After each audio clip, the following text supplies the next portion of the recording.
हे hello guys, आमच्या mini ब्लॉगमध्ये तुमचं स्वागत आहे। तर आत्ताच कॉलेज सुटलं होतं, मग आम्ही चाललो होतो क्रोमा शोरूम मध्ये मोबाईल बघायला।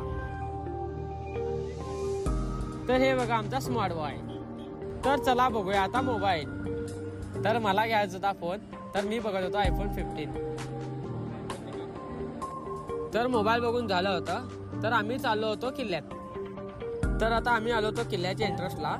तर आमचं हेल्मेट नसल्यामुळे मिलिटरी मॅननं आम्हाला रिटर्न पाठवला। तर आता आम्ही चाललो होतो घरी हेल्मेट आणायला। तर हेल्मेट घेऊन झालं होतं, तर परत चाललो होतो आम्ही किल्ल्यात। तर परत आम्हाला मिलिटरी मॅननं अडवला, मग आम्हाला व्हिडिओ काढता आला नाही।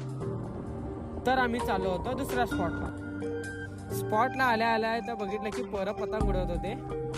तर बघा आमचा रायडर।